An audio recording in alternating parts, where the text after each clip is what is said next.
Shalom. Welcome to another episode of Inspiration from Zion. I'm Jonathan Feldstein, and I have the privilege of being your host, coming to you from the Judean mountains here in Israel. I like to refer to it as the original Bible Belt. Inspiration from Zion is a program of the Genesis 123 Foundation, whose mission is to build bridges between Jews and Christians with Israel in ways that are new, unique, and meaningful.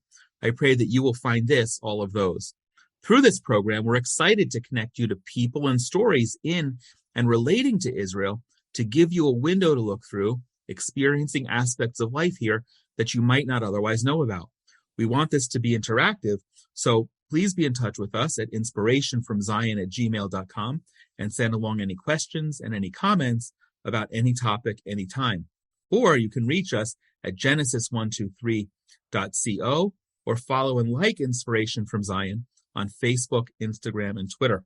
So today, I am so excited. It's going to be a multi-sensory conversation, albeit that you're listening to it through one sense, through audio. David Kiern has written and directed documentary films in Nepal, South Africa, India, Israel, and Cuba. His passion is to tell cinematic stories about the miraculous things God is doing on the earth in our time.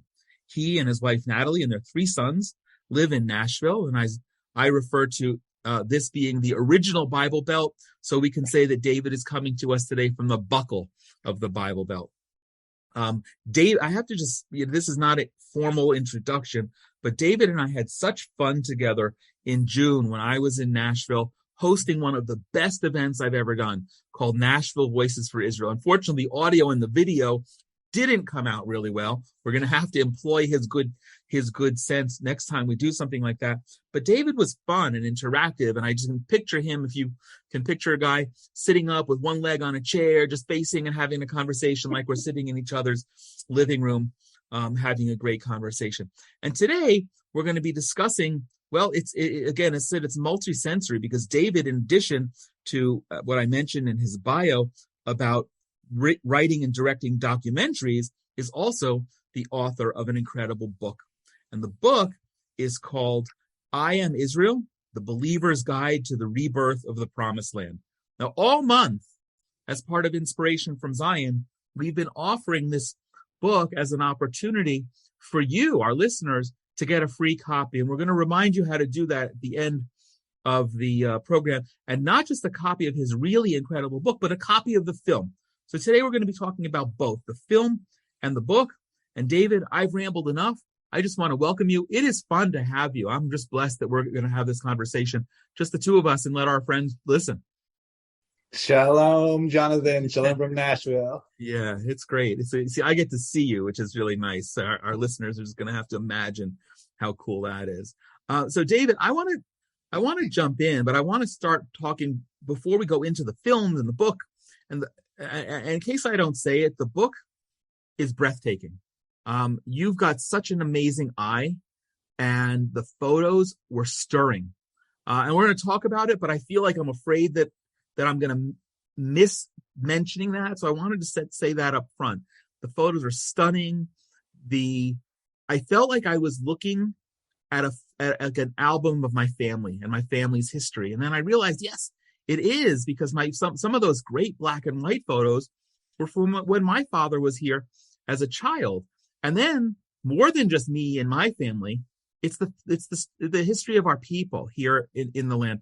And I love that. And we're going to talk about that in a minute.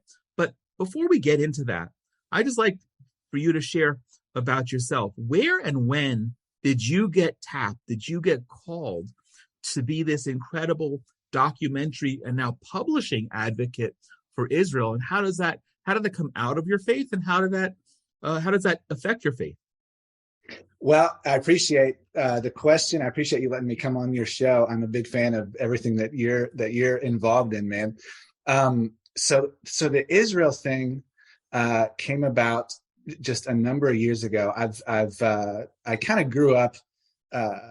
I grew up as a believer most of my life here in Nashville, and I I grew up sort of with the benefit of being around a lot of people in the creative world here in Nashville, where either they were making a living being creative, or their father was doing that. So it never scared me to get into the film stuff in terms of doing that as a career. And it was probably because I was able to grow up with a lot of people around here, and I saw other people being successful doing that. So I've been running around with the camera since I was about 13. Loved Steven Spielberg growing up, George Lucas, Walt Disney. I guess I say that because I loved the uplifting stuff. Like when I'd be around other artists, when I'd be in my teenage years or in my 20s, a lot of other artists want to go dark. They want to go like, my favorite guy was Walt Disney. Their favorite guy was Tarantino, and I didn't really connect so much with that, because I always wanted to be inspiring and talk about the beautiful things of in life, like Spielberg, and like the adventure stuff that George Lucas would do. I'd done a film at Mount Everest, and then in South Africa. Wow. And a few other places.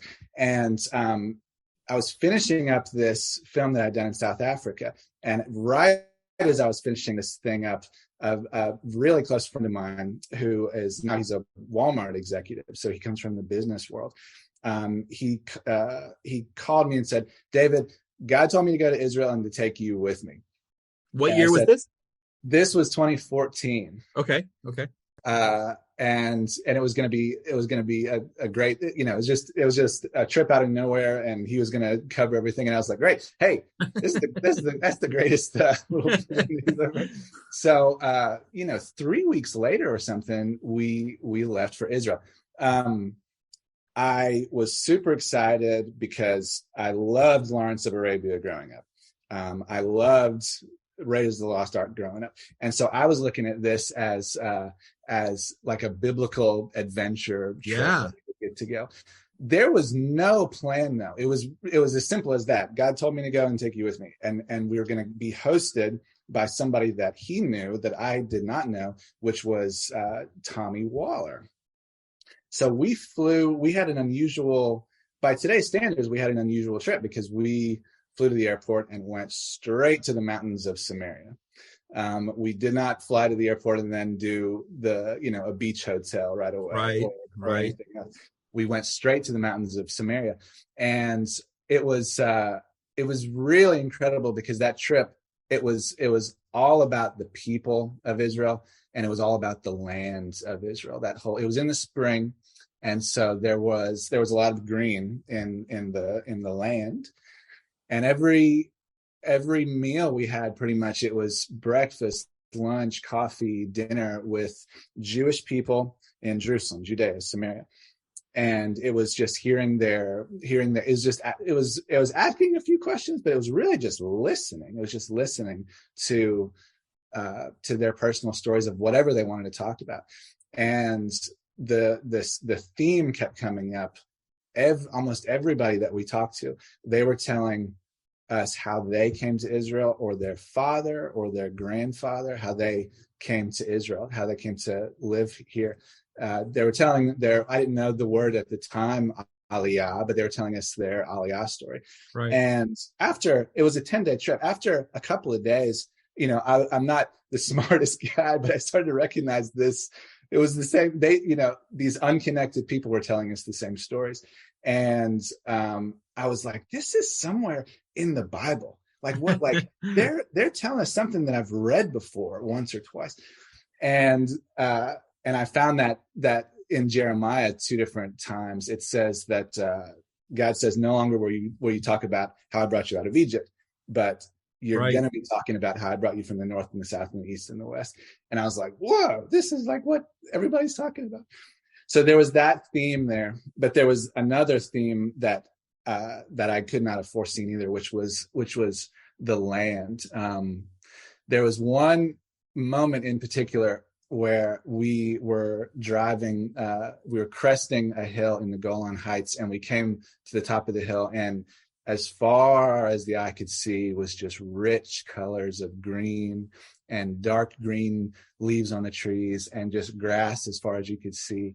and the mountains in the distance were green.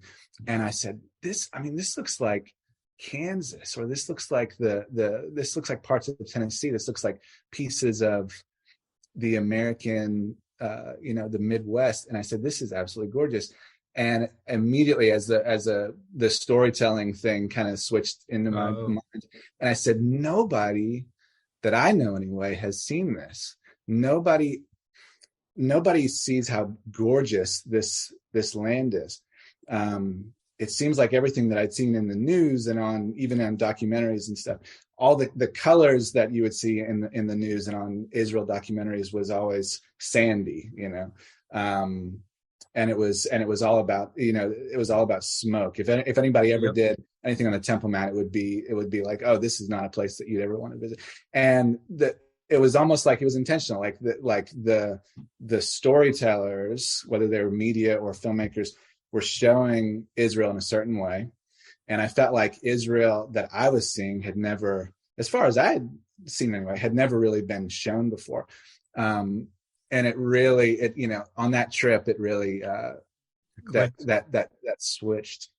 So I want to just interject. I mean, it's amazing that you're saying that. And I hope that our listeners can begin to kind of close their eyes and imagine it, even if they haven't seen it yet, although hopefully those who have know, and those who haven't will come here and see it. But as you're talking, I'm thinking, you got such this great skill. You make these beautiful documentaries. The book, as I already said, is stunning. And I just kind of want to rent out your eyes as a fundraiser, because for people to be able to see things the way you see them, and you just described it, you really like talking about the shades of green and the hills and the mountain. It's beautiful. And then you get behind a lens, whether it's capturing still images or whether it's capturing video, and you've just got this great way of doing that. It's beautiful. It's beautiful. So you got bitten in 2014. You were here. How many times you been back? I forgot, but it's maybe 10 times I've been back. Okay, that's not. Can bad. I tell you on that trip, on the same day that we crested the Golan Heights and we saw this green, that was actually the very same day that this title, which has grown into so many other things, this title "I Am Israel" came about. Because I think it's actually a pretty interesting, fun story. What happened was Tommy Waller, who's a Christian farmer who's done 15 plus years in Israel with his family and helped the Jewish people, especially with the agriculture. He was telling me that every time he would go to Washington to try to advocate for Israel, every time he would even go to even ministers and try to explain the situation, in terms of the land and the people and the Judea, Samaria, Jerusalem, they always ran into this problem where once they started talking about Judea, Samaria, aka what they call the West Bank, whenever they were talking about that, people didn't have any understanding. Right. And when you really boiled it down, the world, as they still do, the world does not consider the Jewish people who live in Judea, Samaria, Jerusalem, and even the Golan Heights to be Israel. Correct. That's not Israel. And so it's the simplest thing ever. I said, well, why don't we just make a film that's called I Am Israel? And the majority of those stories, the majority of the focus, the majority of the locations in the book and in the movies that we do, it's all this, people and places that the world is saying, oh, you're not Israel. And it's crazy to me because after that, we started to make a list of like, okay, the places that the world is saying is not Israel, what are those places?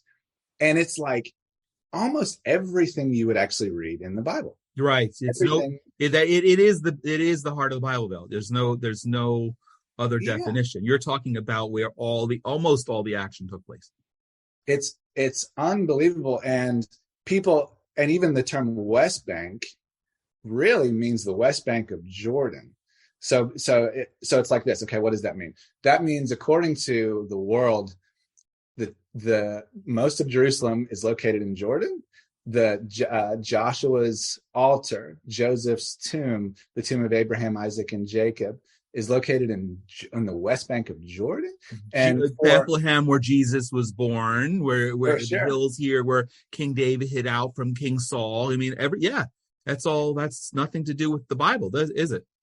It's just a mess. It's just a mess. And even for the Christian listeners that have visited Jerusalem and gone and had like a worship moment at the Garden Tomb, which is this gorgeous place.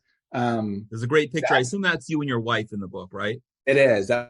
We were filming a music video for Michael W. Smith, and we took that. It was early morning, so a little bit of that's in the book. But even that spot, according to the world, that's the Garden Tomb is located in the West Bank of Jordan. Right. So it's really a narrative war, Yes. And we wanted to connect readers and viewers with and get into this a little bit with the films and stuff. I'm glad you shared that. I didn't know that background, and the film. I remember the first time you and I met. I don't remember what year it was, but I could walk back exactly to that place in Orlando where we were, and I remember it vividly. But I write a lot. I do these podcasts and webinars, and I'll freely refer to the West Bank, and I do that even though I live. I mean, not even though. Especially, I live in the West Bank. I live in Judea, in the Judean mountains. But I do it because that's the term that most people understand. But I do what you do, what you've done from a cinematographic, what's the word? Cinematic, a cinematic perspective. I do it in writing or just verbally, but just simply by redefining it. Okay, you want to call it the West Bank? Let's talk about what is the West Bank. Let's talk about, if you could look out the window behind me to the west, the original highway, if you will, that went from Jerusalem down to the coast by Hebron.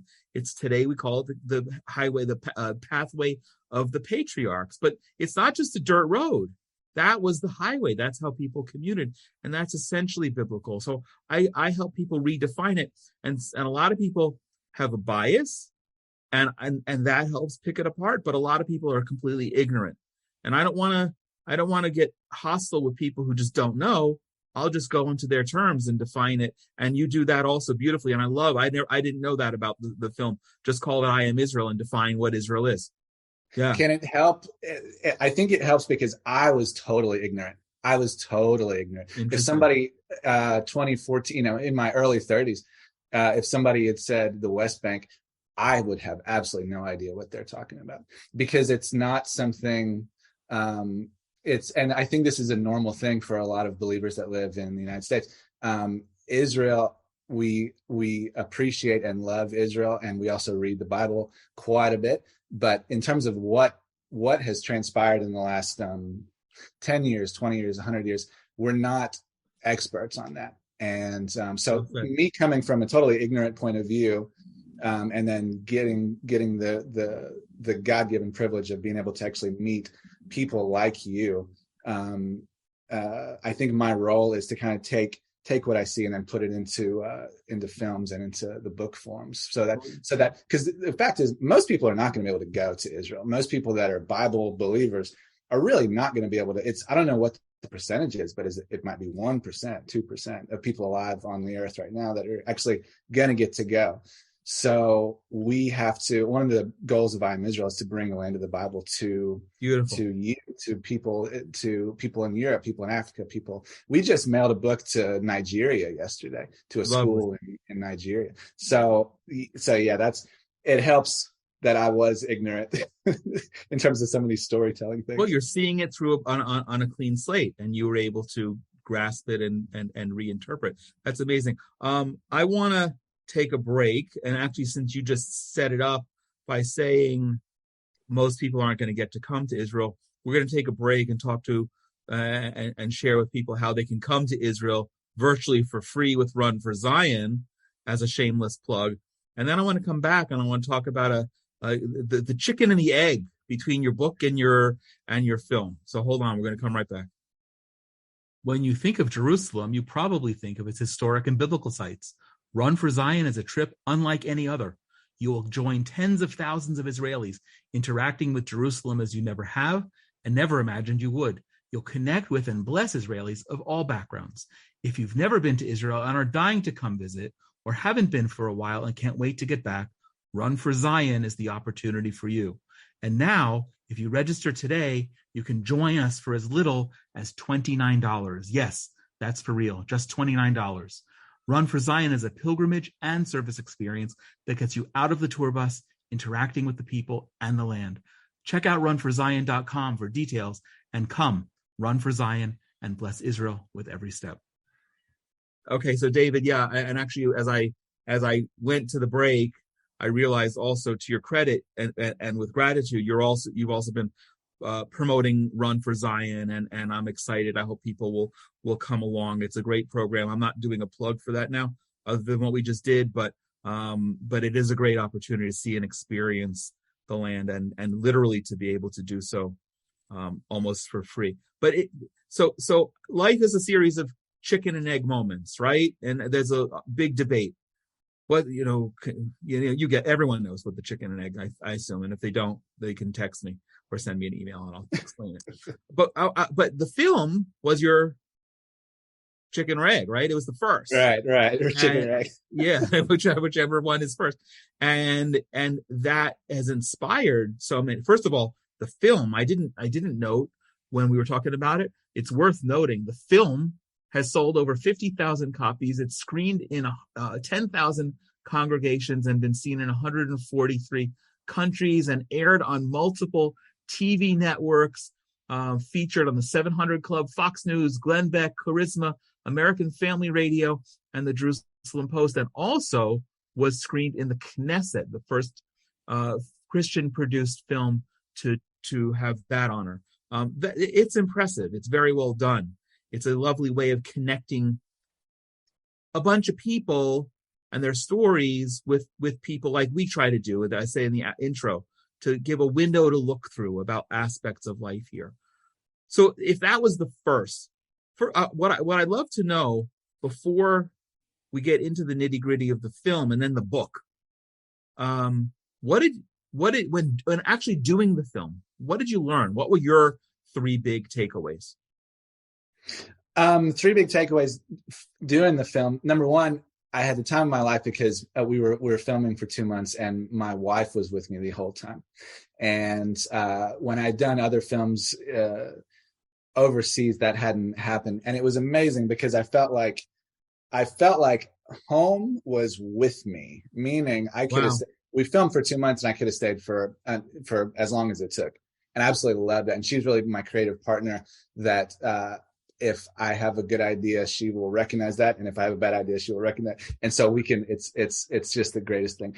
The best moment of the entire 2 months of filming the first movie was having a Shabbat afternoon lunch with Nir Levi in Samaria. And which Nir is an Orthodox Jew that was really instrumental in bringing the first vineyards to the mountains of Samaria. And it was just unbelievable just to have a Sabbath lunch with a big Jewish family and to be invited in. And there was probably on multiple levels why that was just so amazing. But I was just thinking, God, how on earth have you given us the privilege of actually being here, of actually being able to be involved? Because I feel like what is happening in pockets of Israel, in the mountains of Israel and in Jerusalem and everywhere, is so biblical. It's like straight out of the prophets. And there's a line in the movie, maybe because I was able to participate in some things there in the biblical feast days and in Shabbat with the Jewish people, it also struck me that not since the days of the first century have so many Jewish families celebrated the Sabbath, celebrated Passover, celebrated all of the holy days in Israel until this moment. Correct. And so we were there during Feast of Tabernacles, and you could go to the top of a mountain and look out during one of the rest days, during one of the Shabbat days, during the Feast of Tabernacles, and look out all through those mountains and look towards Jerusalem. and just know every Jewish family is celebrating right now. Yeah. All the twinkling lights, they're in their tabernacles, they're in their sukkahs, they're eating with their families. And just as far as the eye could see, you know that the entire nation is celebrating this biblical holy day. And that just blew my mind, because it's so biblical. So, but I want to ask you something again, because you're this visual guy. You've got this great prism through which you see things and are able to share. But a lot of listeners who are Christian won't understand that you're talking about your first Shabbat meal in the home of an Orthodox Jew, and that means you didn't have your cameras rolling, you didn't have your phone in your hand snapping pictures. And when I have Christian friends who come here for Shabbat, my line is, this is a Kodak moment in your heart. But that's got to be frustrating for you, right? Because you like, if that was your first moment, there must have been dozens of things that you just wanted to capture. Do you remember any? Can you picture those? First of all, I love that. I love what you're talking about. It's so much fun. I grew up, so I was born in 1982.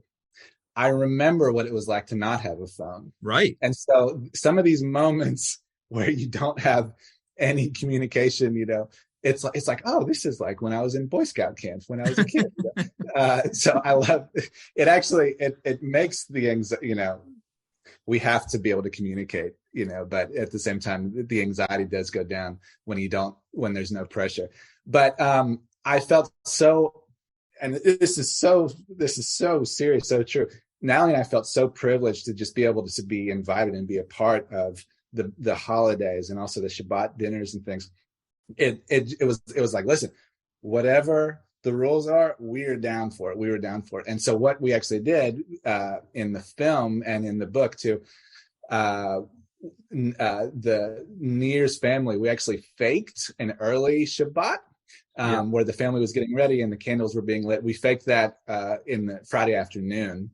And we were able to capture it. So they almost did like a dry run, and then and then we did the real thing later. That's great. Yeah, I've actually been asked by Christian TV to do a fake Passover Seder. So that's cool. Because again, saying like all the festivals, where there's no filming, no electronics, but it is a beautiful moment. The film was and is a huge success. And I suppose continues to be, and that's one of the great things. By the way, people should listen to the end, and they'll figure out how they can get a copy of the film, and they can get a copy of the book as a promotion that we're doing. And thank you for the donation of that to be able to do it. But what's the, if people are only doing one or the other, watching your film or getting a book, what's the one outtake from the film that everybody has to know? Not outtakes like the mistakes, but the one thing that you right. Yeah, that's funny. Yeah. Oh man, I guess number one would be just so simple and so elementary. Number one would be, it shows proof that God is active and on the move in the earth right now, that the promises of God can be trusted, and that even though it took a long time from the first century up until the very late 1800s, those promises started to get kicked off again in the late 1800s in terms of the rebirth of the land and the return of the Jewish people. And I think it just shows that if we're living in the time when a lot of these promises are being kept and being fulfilled, and it should give confidence to the believer that they can trust the word of God through great times and through hard times. But number two, I would hope that after, and that's a personal thing, and you can be a Jew or a Christian and recognize that. Yes. On the Christian side, as they would see the movie or read the book, I would hope that they would want to be a defender of Israel, protector of Israel. I would hope that they would want to be an advocate, not in terms of some political big deal, but just in their hearts to be to love the Jewish people and recognize the Jewish people as being chosen to it's, the whole chosen thing is interesting because everybody wants to be God's firstborn, everybody wants to be the chosen, the number one, but the Jewish people were really chosen in order to bring the word of God to the entire earth through the promises of God, through the prophecies, through the land is also so important. The reason we call it the Holy Land, the chosen land of God, is not because it's magical or mystical, or not because it's there's pixie dust or something in the Holy Land, but holy just meaning it's very simple. It's just set apart from the rest of the world.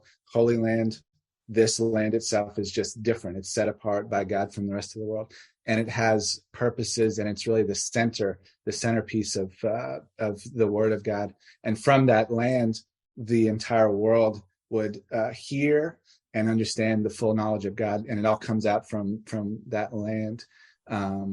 This is really jumping ahead, but the sequel to I Am Israel is all about the most chosen place in the chosen land, which is the Temple Mount and Mount Zion. I heard you have some pretty good talent in that film. It's good. It's amazing. For the listeners, Jonathan is we interviewed him in a beautiful place in Jerusalem, talking about the mountain of God, and it was a lot of fun. It was a beautiful day when we did that. But for the record, I have no financial stake. It's just a blessing to be part of it. Now, David, you have such a beautiful way of describing things, and I can't wait for people to once this conversation ends to reach out to you. IamIsraelFilm.com is a website, right, where people can find you and check out the film, and I assume the book as well there, right? Okay. But yeah. I want to, pun intended, I suppose, flip to the book. You just spoke so beautifully about all of the things, the prophecies, how you see God's hand here, and it's and a beautiful definition of what chosen and set apart is.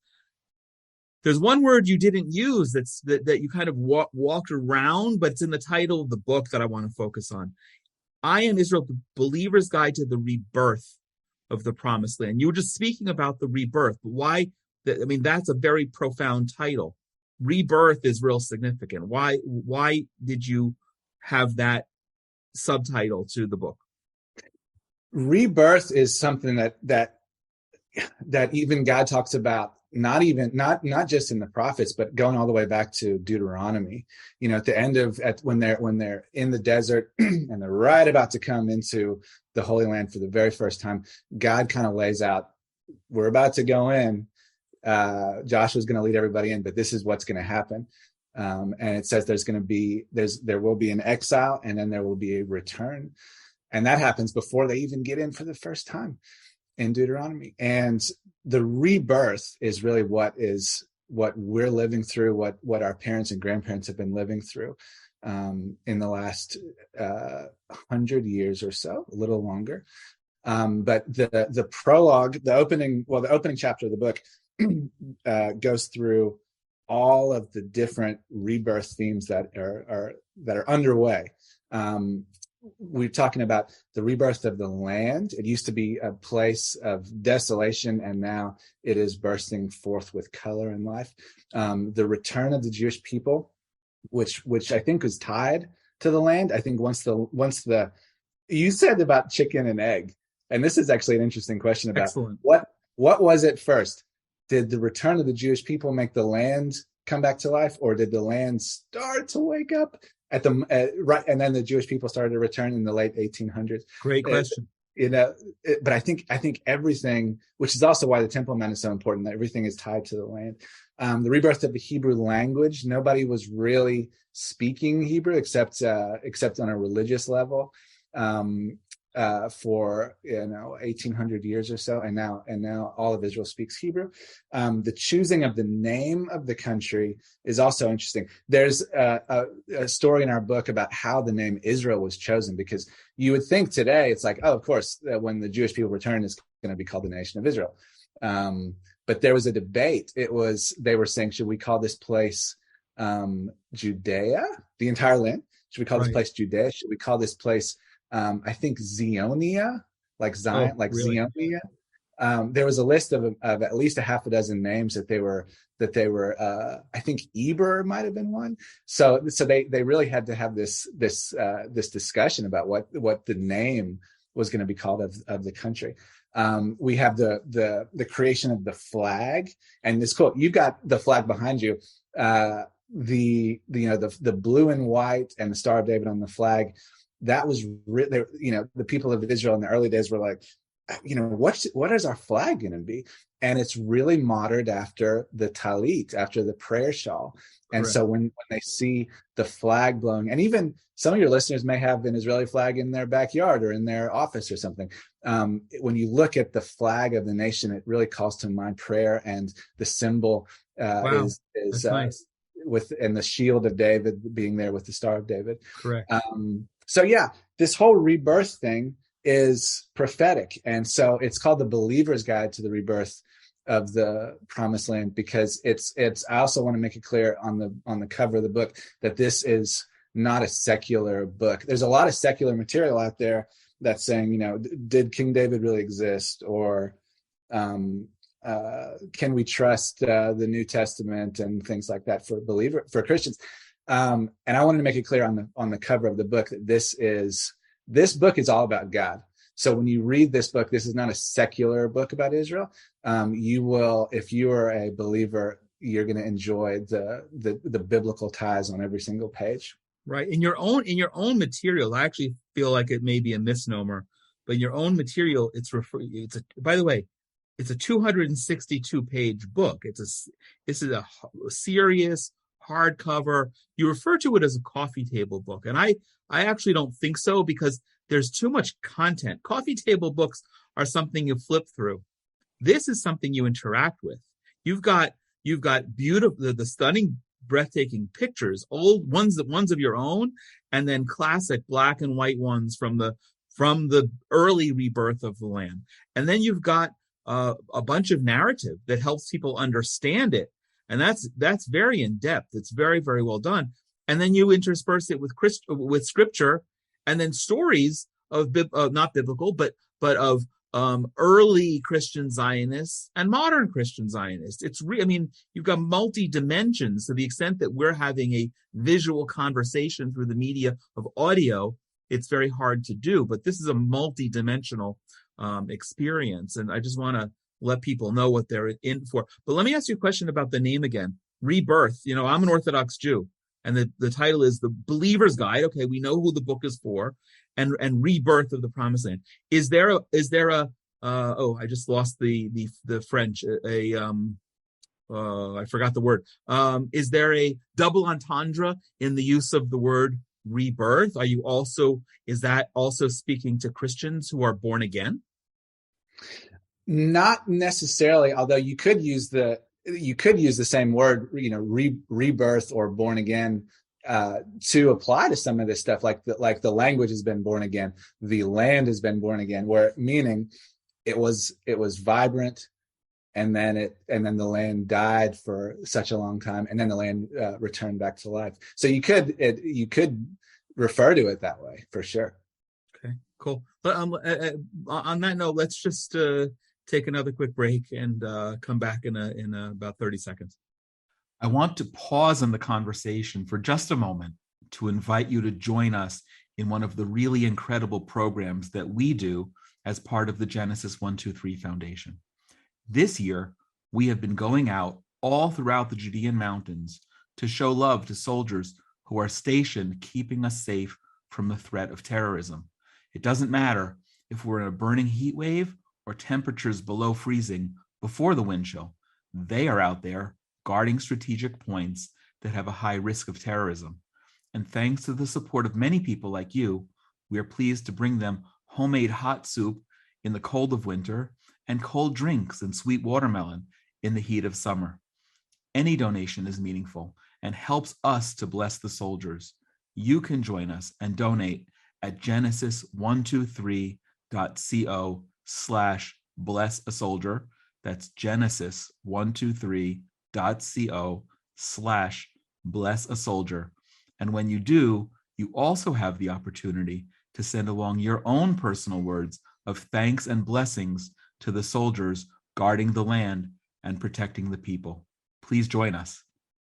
Okay. So, David, as I said at the outset, I'm just having so much fun. I just feel like it was that last time we were together in Nashville in person, just not in person, but it's a lot of fun. Thanks. You start, you were mentioning the history, and it's, in a sense, it's very chronological. The book opens up in a place called Elon Moreh. Now, I know what that's about, but for people who've never heard those two words or knew that there's a place called that, why?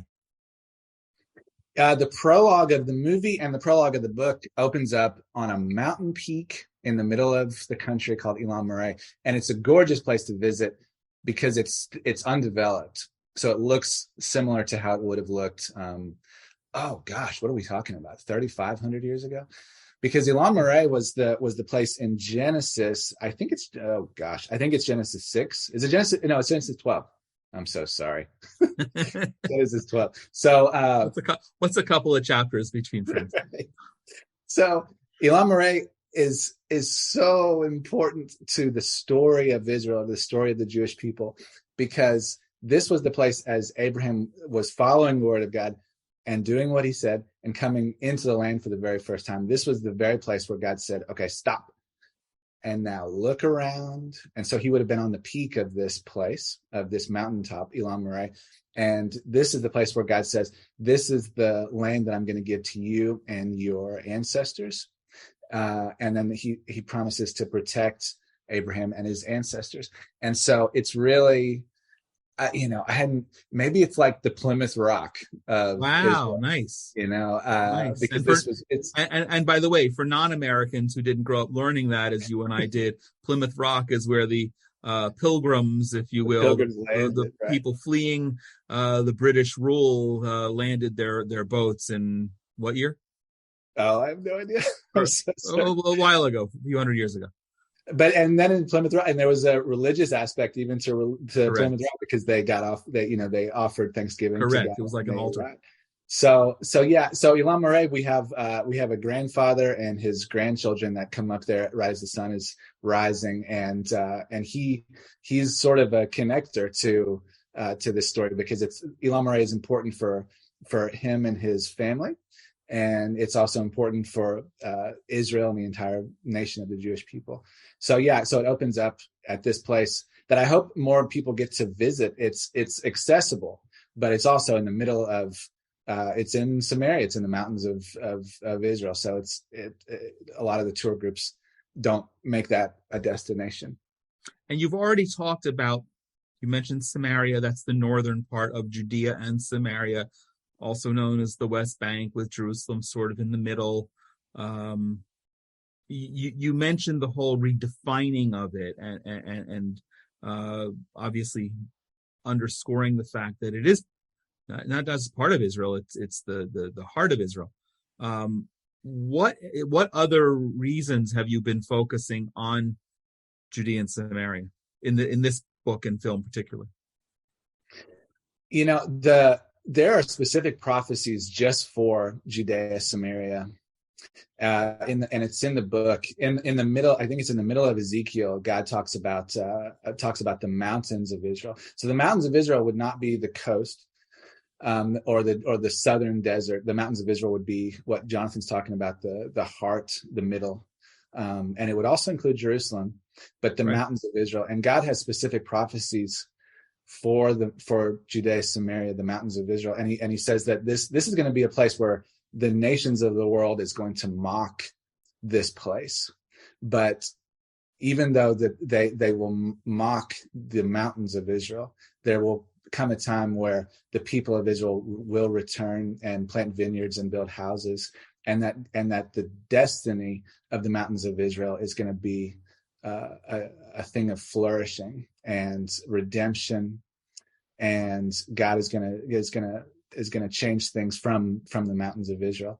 And so we really focus, because when people say that they're pro-Israel, I'm not exact. You have to kind of be specific, because pro-Israel can mean we're pro Tel Aviv, and we're pro the areas that Israel according to the world of what Israel means, I guess. Right.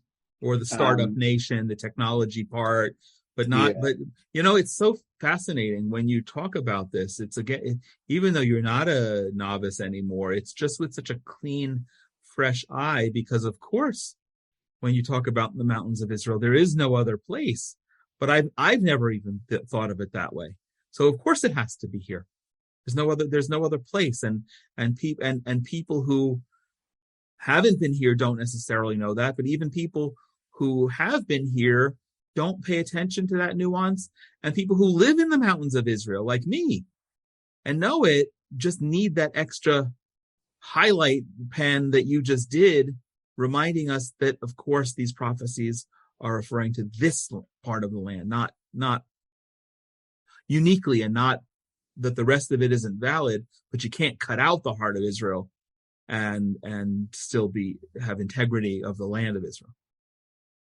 And I think it's in the middle of Ezekiel. I think it's in that area, 35, 36, 37. And those prophecies are what we're seeing right now. Correct. Amazing. What we've been seeing for the last 50 years. When I was right before or after I saw you, I don't remember. Right before I saw you, I was speaking at a conference in Nashville, the Faith and Freedom Coalition Road to Majority, and they asked me to speak about prophecy. People who know me know that that's not really my thing. I can rattle off a list just like anyone else, and it's not insignificant. There's a great list, and that's fantastic. But I said, no. I'm not going to talk about prophecy on a theoretical basis. I'm going to talk about the prophecies that I live. Exactly what you just said. When we downsized almost 2 years ago and moved to an apartment, but in our house, we had fruit trees. So we had the ability to taste the prophecy when we would pick plums or apples or apricots and grapes and cherries and limes and one other fruit I forget, I think we had.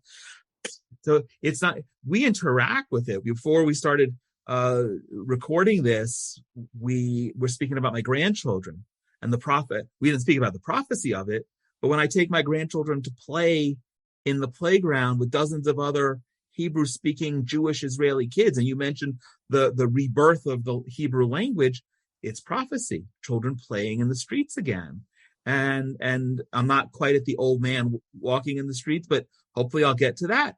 And that means even my old age in the land is prophetic. It's just amazing. And thank you for helping people literally see that, and especially now just hear it and visualize. We just finished the fall biblical festival season, Rosh Hashanah, Yom Kippur, and Sukkot, which Feast of Tabernacles, which you mentioned. There's significant reference in the book to the biblical festivals. Can you talk about that for a little bit? Yeah, towards the end of the book, after we do a big grand circle tour of the land of Israel, towards the end of the book, we have a chapter that's just dedicated to the feast days, to the holy days, to starting with the Sabbath and then going through Passover all the way through the Feast of Tabernacles. And first of all, as you probably know, Christians are fascinated with the biblical feast days. That's crazy. And should be. There's a good reason. Do you want to talk about? I'd love to listen to you to talk about that. What can you say what the great reason is? Well, it's biblical, and even though we might not, 20% of your Bible is not scripture that we reference, although a lot of it's repeated from Old Testament. And again, I'll use that term freely, even though some people don't like that. Yeah, sure. When I'm in a church and I'm hearing a pastor preach from the New Testament, I don't want to say most of the time, but a lot of the time I'm hearing the Torah. I'm hearing the Bible that I grew up with, that I know. So Christians don't understand that. And it takes the interaction that I have with Christians to understand that so much of the Jewish foundation of Christianity, the first century, the first Christians didn't even consider themselves Christians. They were just Jews. And they observed the festivals until the year 70. they had the privilege of observing the festivals and bringing offerings in the temple. I mean, that blows me away. And so when we read about the festivals, it's not just something, as a friend's pastor, or I should say a friend's former pastor once said to her, oh, well, those are the Jewish festivals. No, they're God's festivals. And if you're paying attention to the Bible, and all of those festivals are appointed based on God's calendar, which is the only really significant calendar. Of course, we can talk about the fact that it's October 2022, and we all observe the Gregorian calendar, except in North Korea. Then that's fine. But if we're Bible-oriented Jews and Christians, the calendar and the festivals that are built into the calendar have to be significant. Now, you don't have to observe them the same way we do, but I feel, and I say this quietly among friends, so we're just going to pretend that no one else is listening, and it's not inaccurate. I just don't want to be offensive. I think that Christianity was hijacked in the 1st, 2nd, 3rd century, and all of that was ripped away. And now that Christians are coming back to that awareness, it's just, I think it adds so much dimension to your faith. How'd I do? I mean, I just love hearing you talk about that. And that was just so fun to hear that. Part of it is because there's just a lot of Christians out there that want to be allowed, want the blessing of you guys in order to participate in some of these things. And again, not at the level that the people of Israel would do them, not at that same level, but just to be a part, just to come alongside, just to grab the talit of the Jew and say, hey, Can we celebrate with you? Well, but by the way, full disclosure, and I know you know this, and anyone who follows, if I've never articulated it, I'm edgy about that. There are a lot of Jews who don't agree with me, and but I think that's okay, because like, how would they know? This is new. So the fact that there's a lot, it's old, but it's also new. The fact that there might be Jewish people that say, hey, a Christian Passover is like the worst thing that we've ever heard of. I totally understand that, because what are they supposed to think? Because I mean, how long in recent history, and I understand 1st century was different, but in recent history, how long have Christians wanted to host a Passover Seder at their church?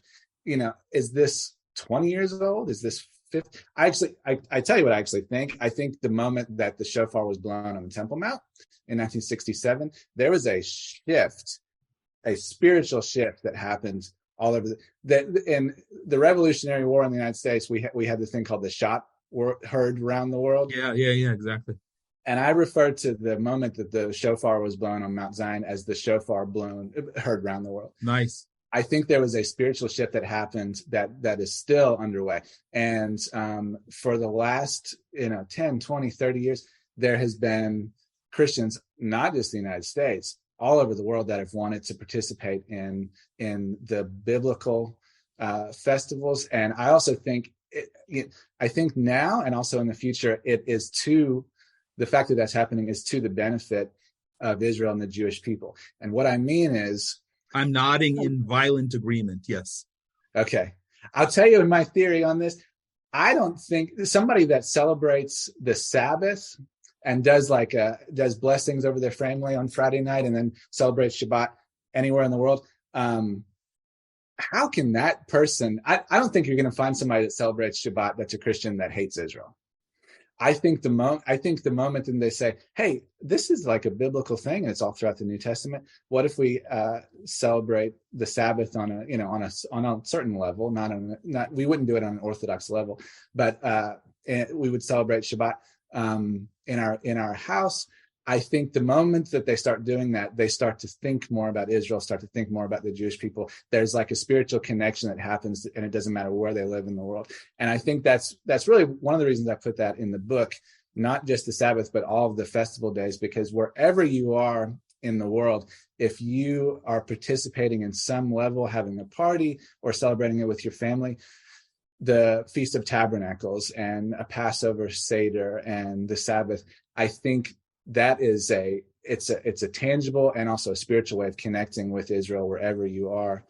And I think the more Christians that do it, the more pro-Israel people are going to be in the world. I tend to agree with you 99.5%, and the 0.5 that I don't agree is that some people, not out of any ulterior bad motive, but just out of ignorance, will reframe a lot of this through a prism that they can understand. And that's, by the way, that's legitimate, but it's so distant in some cases from anything that's traditional Jewish, and I would say biblical, that that's where you'll find a preponderance of Jews saying, "Oh no, that's yucky." I'll just share. We're on a little bit of a tangent, but it's a good one. I remember somebody sharing with me about the symbolism of the matzah on Passover, because the lines in the matzah are in the shape of a cross, and the bubbles are pierced like Jesus's body. Now, all of that was very interesting, and if Christian can relate to matzah as underscoring his or her faith, I'm all for that. But the funny thing is, that's only relevant in the last 50, 60, 75 years since the advent of machine-made matzah. And before then, there was no such thing, and there was not a shape of a cross. This is just how you bake it. And so some people will say, "Oh, come on, that's a little ridiculous." And then other things, which, by the way, for me, just open dialogue. And we can agree to disagree, but we can learn and hear from one another. And I think it's so important that you put Shabbat and you put the festivals, and that people understand that. Let me not digress, but hone in on one particular thing and begin to wrap up.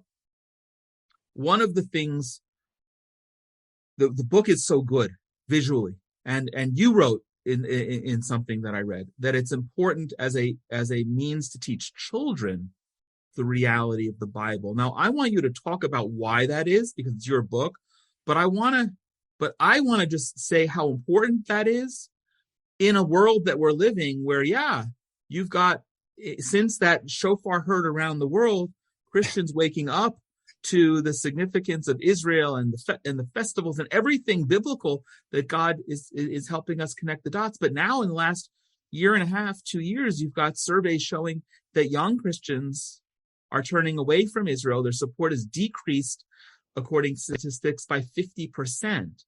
So why is that especially significant, that your book, what do you want a parent or grandparent who doesn't want their child or grandchild to turn away from Israel, to take out of hearing about the book and then getting a copy? I guess because it's so visual. There's big photo spreads throughout the book, and there's pictures of modern Israel, and there's a number of pictures of the return of the Jewish people from 100 years ago. But I think because it's so visual, if you were teaching your children about Abraham, you could show them images of the first place where he stopped in the land. You could show your children images of the place where Abraham is buried with his entire family. That's a good picture, by the way. That struck the picture of the tomb of the patriarchs caught my eye. Oh, thank you. And again, that's also a place where that's not a big tourist destination. It's such an important place in Hebron, but it's not a place where, because it's, there's tension there. So a lot of people don't actually get to visit. To show what the Sea of Galilee looks like at sunrise, to show what Jerusalem and the Temple Mount look like, to show the visual proof of prophecy with the vineyards in full bloom and the grapes on the vineyards. Somebody that is teaching their children, even if they're very young, about the Bible stories and the Bible characters, they can use this book and say, this is what this looks like, and this is what that looks like. So that it's real, that it's not just a fantasy or a story. I remember hearing from a pastor once in Fiji who, when he first came to Israel, he didn't understand that Israel was a real place. It was just, for him, it was a fantasy. Yeah. Yeah, I think that's more common, and also, we have a lot of just historical stuff in the book that the people that say, oh, the Bible didn't, these people never lived and this is all mythology and stuff, don't really have enough evidence to really back that up. Wow, And good. yeah, so that I say that about being able to teach children because it's so visual. The book is so visual that they can just immediately see something and say, oh yeah, of course that's real. That's just as real as anything else. So what we're saying is Christmas is coming up and everyone should buy a copy of the book for their children and grandchildren, basically, right? And it's a companion piece to the film, so you can have a film and a book at the same time. Yes, sir. And the film fits into a stocking much better than a Dave. This has been amazing. I hope everyone has taken out as much of this conversation as I have and always do with you. I want to come back to one question. I mentioned how we had fun together, kind of wrapping up that great program in Nashville back in June. And you're a filmmaker. You've got this great sense. You mentioned Spielberg. You mentioned a couple of other classic films that you grew up with, some biblical themes, some modern adventure themes. I had asked you a question talking about, and it's important historically, that decades ago, Hollywood, the capital of filmmaking in the world, celebrated Israel. There were classic movies made like Exodus, starring Paul Newman, and Cast the Giant Shadow with Kirk Douglas and Angie Dickinson and Yul Brynner and John Wayne and Frank Sinatra. I mean, wow, what a crew. And there were modern films on the rescue at Entebbe from 1976. Hollywood films, not just the B-level Israeli film that there was. And today it seems really hard to imagine that anyone in Hollywood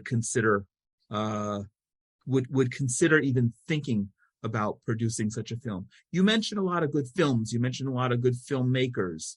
What's the best Israel-related film other than I Am Israel? And since we haven't seen the sequel yet, we can't even include that. But what's the best Israel-related film that you've seen that people should see?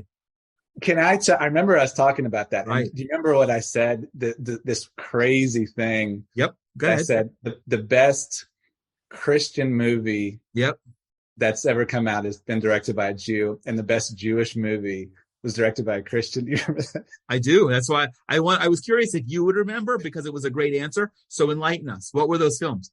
So, and of course, this is a creative discussion, so you can disagree. Best Christian movie is the Charlton Heston Ben-Hur. Yeah, I think 1959 maybe, and was directed by William Wyler, who's a Jewish director, one of the great old directors, William Wyler. And the approach that he took towards, because that takes place in the first century, and so the approach that he did when it came to portraying Jesus was to not show his face. In the first Ben-Hur movie, every time you would see Jesus portrayed, the camera would always be over the shoulder, so you wouldn't see his face, or the camera would be on the individuals that were seeing Jesus, and so you would see their expressions. And I think he did that because he was a Jew, and so he said, okay, if in our story this is a divine character in our Ben-Hur story, then we wouldn't show his face, because that would be breaking one of the commandments. We wouldn't want to be making a graven image. So therefore, it makes perfect sense. We're not going to show his face in this movie. So I find that really interesting. In terms of the other thing, the best Jewish movie was directed by a Christian. Fiddler on the Roof was actually directed by a man named Norman Jewison, right? Who sounds like the most Jewish director ever, but he wasn't. He was a Protestant Christian. He may actually still be alive, but he's a Protestant Christian that directed Fiddler on the Roof. When you were speaking before about Sukkot and the lights, I was imagining one of the early scenes from Fiddler. Oh yeah, that's cool. It's such a classic.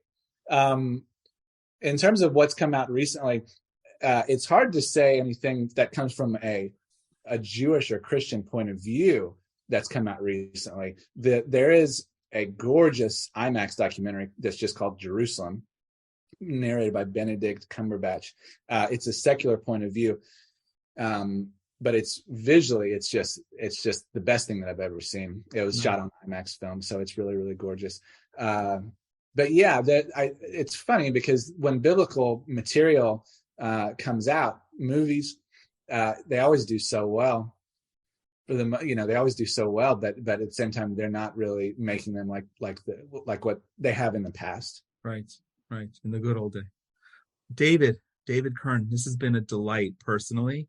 I am so excited to have you share with all of the Inspiration from Zion listeners and followers, about your literally your vision and how we get to see that. And I feel like I have the advantage of knowing you and literally seeing you as we're speaking, but also your product. But I think that I hope people are really excited and motivated to reach out, to get a copy of the book, to get a copy of the film, and to see what other great things that you'll be producing.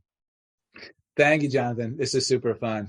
It's been a delight. I want to wrap up. Now, we always end telling people if they've stayed with us this long, they deserve a reward. And anyone who's listened to this knows that this is where I give that unique pitch, offering a copy of a book, what we call From Jonathan's Bookshelf. And this, yes, ladies and gentlemen, this month, thank you to David Kiern, we are giving away a copy, not just of the book, I Am Israel, The Believer's Guide to the Rebirth of the Promised Land, but a copy of the film as well. And all we ask is that you go to the Inspiration from Zion social media and like and follow us on Facebook, Instagram, and Twitter. And when you comment and share the link to this program, we are going to select one person at random to receive a copy of David's book and film.